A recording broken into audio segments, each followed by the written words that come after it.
Talofa lava, this is Pacific Waves from RNZ Pacific. I'm Susana Suisuiki. Coming up, a survivor says gender-based violence in the Pacific is a pandemic. Also, let me be clear, the United Kingdom is totally committed to the Paris Agreement and to keeping 1.5 alive. As COP28 draws to a close, is it merely a summer of empty promises and pledges?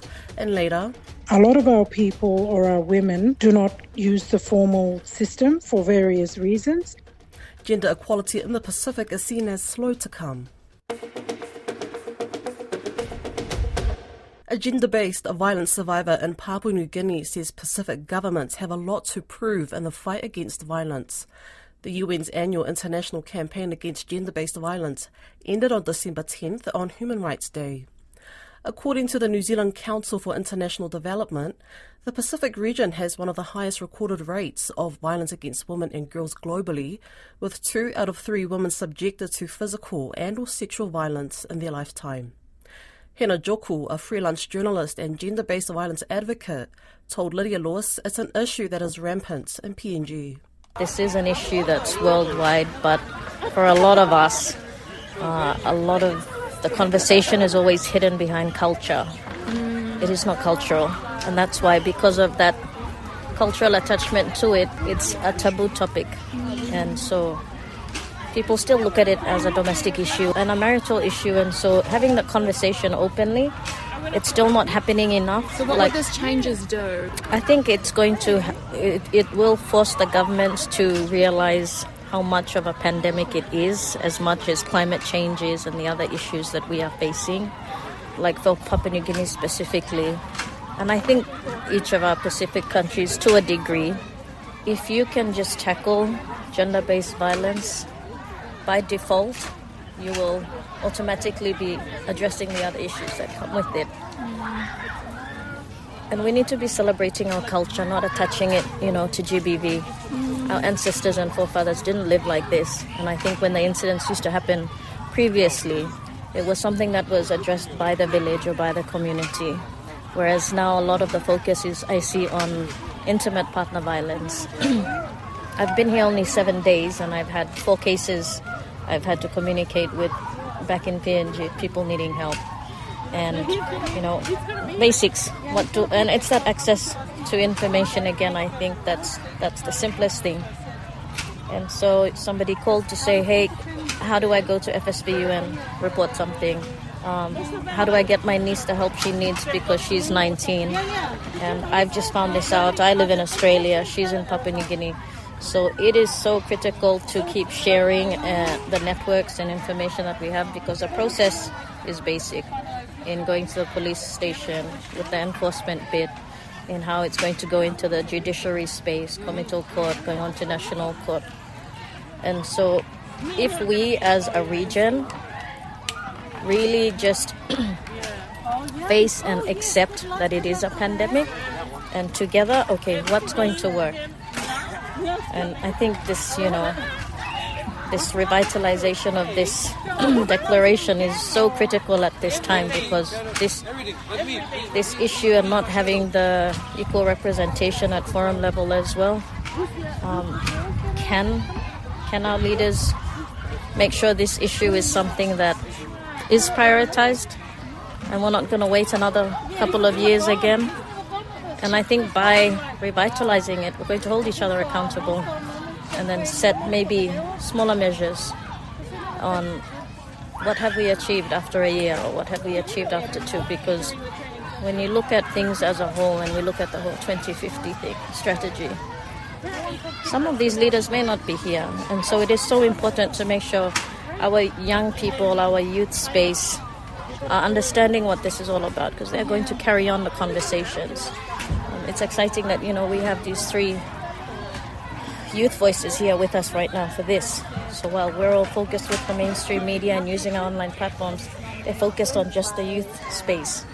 And that peer-to-peer conversation is so critical, because a lot of youth will not necessarily listen to the elders, but they'll listen to each other and influence each other, I think, at a greater rate and speed of influence than we could, in wanting to tell them what to do. It's like, hey, these are the issues. And a lot of the issues they're adopting into their generation now. And so we have to be fixing our systems and our laws, changing what needs to be changed at national level in our own countries that filters down to, local level, community and district level, village level. But it has to happen here. And it has to happen both ways, bottom up and top down.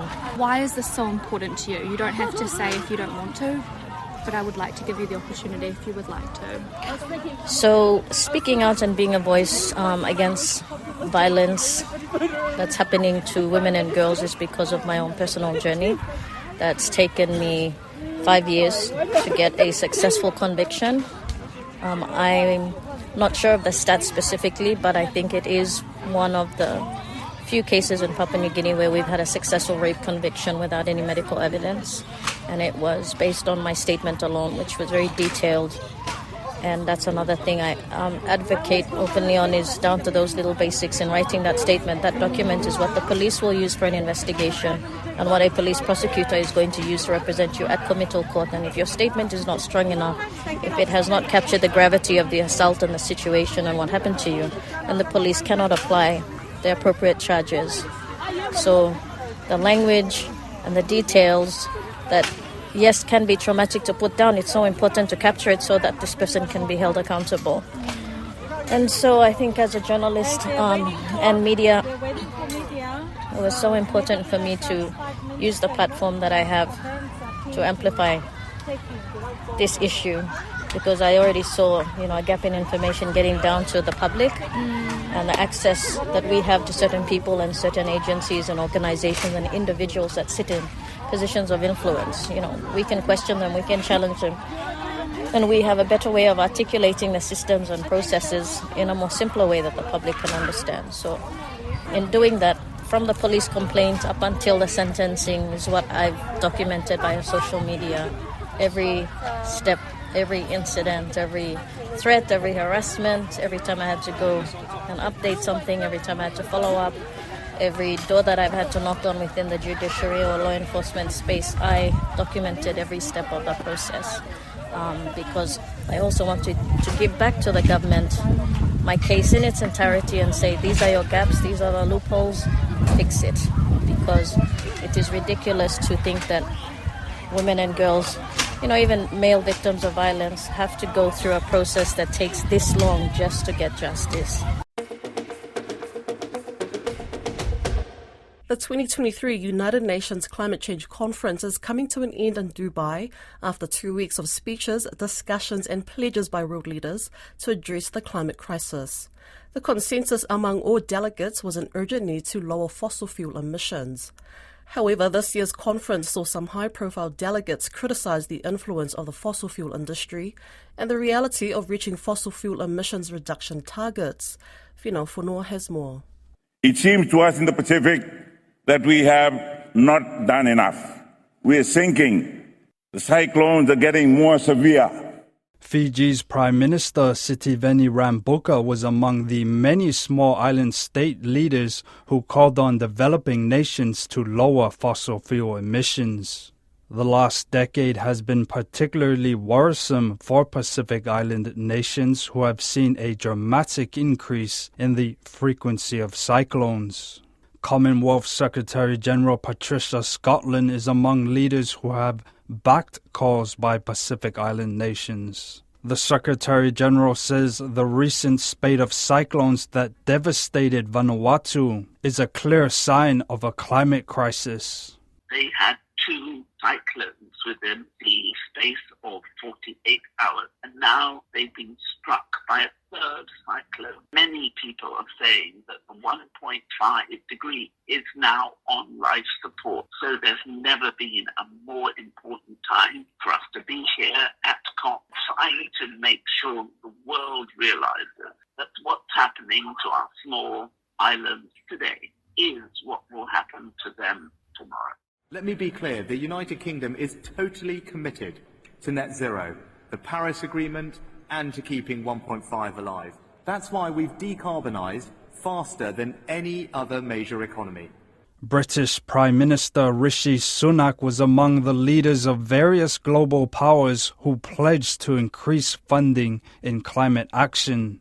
It seems like a big step forward, except his pledge is reminiscent of those made by his predecessors. Pledges and pleas on climate action have become repetitious, with critics viewing COP as a grandstanding routine. But some delegates have expressed alternative views. American hedge fund billionaire Ray Dalio surprised many when he conceded corporate interests were a barrier. Dalio said climate change solutions needed to address the economic fallouts of regulating the fossil fuel industry. I believe that we're going to be moving in an economic way to adaptation. But if you go to, let's say, banks, they say banks have a lot of money, but banks have assets and liabilities.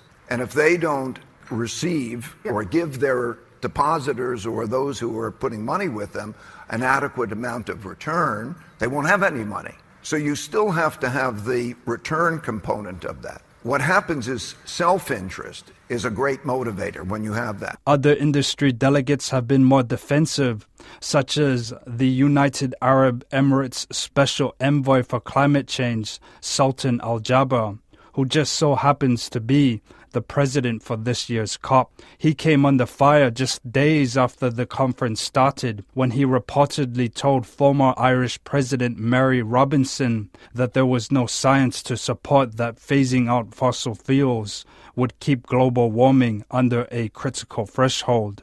Compounding the scrutiny is Al-Jaber's suitability to oversee the summit, given that he also happens to be the head of the UAE's largest oil company, the Abu Dhabi National Oil Company. In an interview with CNN, prominent climate activist and former U.S. Vice President Al Gore ridiculed Al-Jaber's appointment as a conflict of interest. He's charged by the UN with the responsibility of guiding the world toward a sharp phase down of these greenhouse gas emissions, which mainly come from burning fossil fuels. But he's charged by his sovereign and the company that he heads with a massive expansion of fossil fuels. Sultan Al-Jaber rebutted the criticisms. In a heated press conference in Dubai, he told media he was being misrepresented. Al-Jaber said he supported a phase-out and defended his appointment. I'm an engineer by background. It's the science and my respect to the science and my passion about the science, and it's about my conviction to the science that have enabled me to progress in my career. I have said over and over that the phase down and the phase out of fossil fuel is inevitable. In fact, it is essential. And this transition needs to be orderly, fair, just, and responsible. And it needs to be well managed. According to NASA, 2023 is the warmest year since global records began in 1880. The Pacific Islands Forum Secretariat Gender Specialist says real change following the 2012 Pacific Leaders Gender Equality Declaration has been slow to come. Pacific leaders endorsed the pledge in 2012, then 10 years later there was a review of the declaration and leaders have only now revitalised it. Dr. Fiona Hukula told Lydia Lewis changes were needed after the review, which found people weren't even aware of the leaders' commitments. There was no ownership of the declaration and no oversight. So the key difference between the original pledge of 2012 and the one that's been revitalized now is that we have an expanded focus. This revitalized pledge is now also aligned with the 2050 strategy for the Blue Pacific continent. So the thematic, it's aligned to the 7 thematic areas of the 2050 strategy. And it's also more broader. So what I mean by it's broader, meaning that the first declaration really focused on 6 areas. This declaration now is broader in the sense that it reflects current priorities for our region around climate change. It also takes into consideration other pathways to addressing gender equality, such as sports. There's also been, through the consultations, an emphasis on ensuring that we engage with men and boys beyond addressing sort of issues around gender-based violence, which is where a lot of the work around engaging men and boys is, but right across the gender equality work, there's better engagement with men and boys. Was that not included previously? So previously, under the previous, the first iteration of the pledge, the focus was on ending violence, and so there were programs that addressed ending violence against women and girls that had a focus on engaging men and boys. But the difference with the revitalized pledge is that the engagement of men and boys is seen as key all across different sectors of gender equality. With the pledge that before it was revitalized, how many gains were made? In the 10 years, while there is concerns, there's definitely concerns that there needed more to be done. We know that a lot of work has been done to ensure that there's, for example, in addressing gender-based violence, that most of our member countries have legislation in place. There's programs around addressing gender-based violence in terms of prevention and response. So a lot of work has been done in that space. Does this call on governments to implement a quota? How would that be addressed in regards to this pledge? Well, in terms of the pledge, it is calling for stronger commitment at all levels in order to achieve gender equality. But how does that look like? So I guess what it looks like is also incumbent upon the countries. There's different views around quotas and temporary special measures for women's leadership. One of the things that has come out quite clearly with the work we've done to revitalise this pledge is to also ensure that there's a recognition of the role of leadership that women play in the communities. So it's at all levels. So the leaders, through the declaration, call for accelerated actions and measures to strengthen the participation of all Pacific peoples, particularly women and girls in all their diversity, at all levels of leadership and decision making.